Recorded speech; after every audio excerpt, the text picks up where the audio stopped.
ഇന്ത്യയും ഫിലിപ്പീൻസും തമ്മിലുള്ള സ്ട്രാറ്റജിക് പാർട്ണർഷിപ്പിന്റെ കാര്യത്തിൽ ഒരു ടേണിംഗ് പോയിന്റ് എന്ന് പറയാവുന്ന ഒരു കാര്യം സംഭവിച്ചിരിക്കുകയാണ്.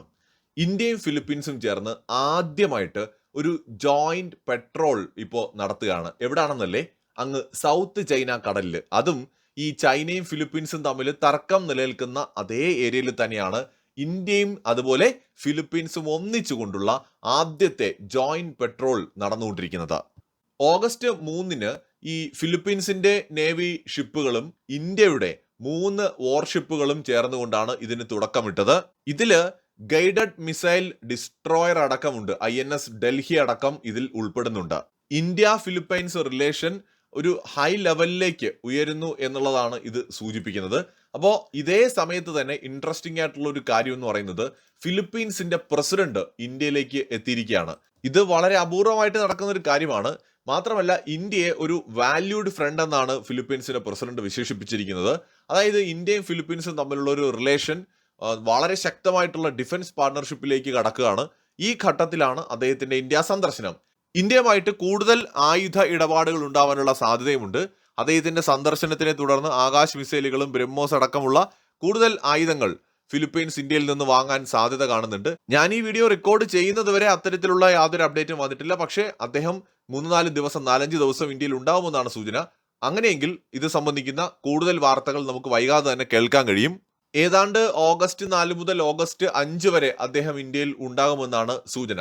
അപ്പോൾ ഇദ്ദേഹത്തിന്റെ ഇന്ത്യയിലേക്കുള്ള വരവും ഇന്ത്യൻ നേവിയും ഫിലിപ്പീൻസ് നേവിയും ഒന്നിച്ച് നടത്തിയ പെട്രോൾ എല്ലാം കൂടെ നമ്മൾ നോക്കുമ്പോൾ വളരെ തന്ത്രപരമായ ഒരു പാർട്ണർഷിപ്പിലേക്ക് ഇന്ത്യ ഫിലിപ്പീൻസ് റിലേഷൻ ഉയരുകയാണ്. മാത്രമല്ല, ഇവിടെ ചൈനയുടെ ഒരു ഇൻവോൾവ്മെന്റ് കൂടിയുണ്ട്. അതായത് ചൈന ഒരു സ്റ്റേറ്റ്മെന്റ് പറഞ്ഞിട്ടുണ്ട്, എക്സ്റ്റേണൽ പാർട്ടീസിനെ അല്ലെങ്കിൽ പുറത്തു നിന്നുള്ള ഒരു രാജ്യത്തെ ഈ തർക്ക പ്രദേശത്തിലേക്ക് കൊണ്ടുവരുന്നത് ശരിയല്ല എന്ന് പറഞ്ഞിട്ട് വളരെ നീരസം കാണിക്കുന്ന ഒരു പ്രതികരണമാണ് ഇന്ത്യൻ സൈന്യം അല്ലെങ്കിൽ ഇന്ത്യൻ നേവി ഫിലിപ്പൈൻസ് നേവിയുമായി ചേർന്ന് സൗത്ത് ചൈന കടലിൽ ഒരു പെട്രോൾ നടത്തിയതിൽ ചൈനയുടെ ഭാഗത്തു നിന്നുണ്ടായിരിക്കുന്നത്. ചൈനയുടെ ഒരു പ്രതികരണം അങ്ങനെയാണ്. അപ്പോൾ ചൈന സ്വാഭാവികമായിട്ടും അസ്വസ്ഥത കാണിക്കുന്നുണ്ട്.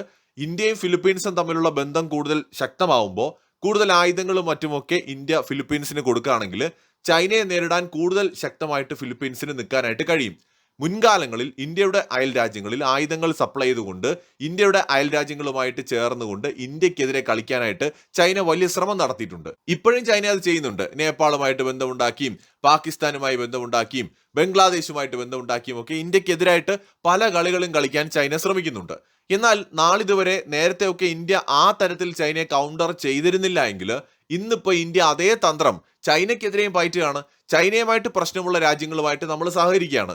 അങ്ങനത്തെ ഒരു രാജ്യമാണ് ഫിലിപ്പൈൻസ്. ചൈനയുമായിട്ട് അവർക്ക് വലിയ പ്രശ്നങ്ങളുണ്ട്. ഈ സൗത്ത് ചൈന കടലുമായി ബന്ധപ്പെട്ട് ഒരുപാട് രാജ്യങ്ങൾക്ക് ചൈനയുമായിട്ട് പ്രശ്നങ്ങളുണ്ട്. അവരെ സഹായിക്കാൻ ഇന്ത്യ മുന്നോട്ട് വരികയാണ്. ഈവൻ വിയറ്റ്നാമുമായിട്ട് ഇന്ത്യ കൂടുതൽ ഡിഫൻസ് ഡീലുകൾ ചെയ്യാനുള്ള സാധ്യതയുണ്ട്. അപ്പൊ ഈ നിലയ്ക്ക് ഇന്ത്യയുടെ അടുത്ത് കിടക്കുന്ന രാജ്യങ്ങളിൽ ചൈന കാണിച്ച അതേ പരിപാടി തിരിച്ച് ഇന്ത്യയും ചൈനയോട് കാണിക്കുകയാണെന്ന് വെച്ചാൽ ഇന്ത്യയും തന്ത്രപരമായിട്ട് ചൈനയുമായിട്ട് ശത്രുതയുള്ള രാജ്യങ്ങളെ കൂടെ നിർത്തുകയും അവർക്ക് ആയുധങ്ങളും മറ്റ് സഹായങ്ങളും സാങ്കേതിക വിദ്യയും നൽകിക്കൊണ്ട് ചൈനയ്ക്കെതിരെ അവരെ കൂടുതൽ ശക്തമാക്കി മാറ്റുകയുമാണ്. പാകിസ്ഥാനെ ഉപയോഗിച്ചുകൊണ്ട് ഇന്ത്യക്കെതിരെ പല കളികളും ചൈന കളിക്കുന്നുണ്ട്. അതേ രീതിയിൽ അത്രത്തോളം മോശമായ രീതിയിലല്ല എങ്കിലും മാന്യമായ രീതിയിൽ ഈ ഫിലിപ്പീൻസ് ഉൾപ്പെടെ ചൈനയുമായിട്ട് പ്രശ്നമുള്ള രാജ്യങ്ങൾക്ക് ആയുധങ്ങളും മറ്റുമൊക്കെ കൊടുത്ത് ഇന്ത്യയും അവരെ സപ്പോർട്ട് ചെയ്യുന്നുണ്ട്. അങ്ങനെ ഈ രാജ്യങ്ങളുമായിട്ടുള്ള ബന്ധം ഇന്ത്യ കൂടുതൽ ദൃഢവും ശക്തവുമാക്കി മാറ്റുകയാണ്. ഇതോടൊപ്പം ഇന്ത്യ ഡിഫൻസ് എക്സ്പോർട്ടിന്റെ കാര്യത്തിൽ ചൈനയ്ക്ക് ഒരു വലിയ തിരിച്ചടി നൽകിക്കൊണ്ടൊരു പ്രധാന എതിരാളി എന്ന നിലയിലേക്ക് എത്തുകയാണ്. കാരണം ചൈനയുടെ ഡിഫൻസ് എക്സ്പോർട്ടിന്റെ ഏറിയ പങ്കും അവർ നേരത്തെ കൊടുത്തുകൊണ്ടിരുന്നത് പാകിസ്ഥാനാണ്. ഇപ്പോൾ വേറെയും കുറച്ച് രാജ്യങ്ങൾക്കൊക്കെ കൊടുക്കുന്നുണ്ട്. പക്ഷെ ഇന്ത്യയുടെ പാർട്ട്നേഴ്സ് എന്ന് പറയുന്നത് അങ്ങ് യൂറോപ്പിലുണ്ട്, ഏഷ്യയിലുണ്ട്, ലാറ്റിൻ അമേരിക്കയിലുണ്ട്, ആഫ്രിക്കയിലുണ്ട്, അതുപോലെ തന്നെ നമ്മുടെ സൗത്ത് ഈസ്റ്റ് ഏഷ്യയിൽ അടക്കം ഉണ്ട് എന്നുള്ളതാണ് ഇതിന്റെ ഒരു പ്രത്യേകത. അപ്പൊ ചൈനയ്ക്ക് വളരെ ലിമിറ്റഡ് ആയിട്ടുള്ള ബയേഴ്സ് ആണുള്ളതെങ്കിൽ ഇന്ത്യയുടെ ബയേഴ്സ് എന്ന് പറയുന്നത് ലാർജ് സ്കെയിലുണ്ട്, പല ഏരിയയിലായിട്ടുണ്ട്. അപ്പൊ നമ്മുടെ ഡിഫൻസ് ഡീൽ എന്ന് പറയുന്നത് കുറെ കൂടെ രാജ്യവ്യാപകമായിട്ടുള്ള ഒരു ഡിഫൻസ് ഡീലാണ്. ഏതെങ്കിലും 1-2 രാജ്യത്തെ മാത്രം ആശ്രയിച്ചല്ല, ഒരുപാട് രാജ്യങ്ങളുമായിട്ട് ഇന്ത്യക്ക് ഡിഫൻസ് ഡീലുണ്ട്. അപ്പൊ ചൈനയ്ക്ക് ഒരു വലിയ ബദൽ എന്ന നിലയ്ക്ക് ഈ പ്രതിരോധ ആയുധങ്ങൾ വിൽക്കുന്ന കാര്യത്തിലും ഇന്ത്യ ഉയർന്നു വരികയാണ്. ചൈനയുടെ ശത്രുക്കളുമായിട്ട് ഇന്ത്യ കൂടുതൽ അടുക്കുന്നത് ചൈനയിൽ വലിയ ഒരു ആശങ്ക സൃഷ്ടിച്ചിട്ടുണ്ട്. ഇന്ത്യക്കെതിരായി ചൈന നടത്തുന്ന നീക്കങ്ങളിൽ അവർക്ക് റിഗ്രറ്റ് തോന്നില്ല എങ്കിലും അതാണ് ഇന്ത്യയെ ഇത്തരം ബന്ധങ്ങൾ ക്രിയേറ്റ് ചെയ്യുന്നതിലേക്ക് നയിച്ചത് എന്ന് ചൈന ഉറപ്പായും മനസ്സിലാക്കുന്നുണ്ടാവും. മറ്റൊരു വീഡിയോയുമായി വീണ്ടും വരാം.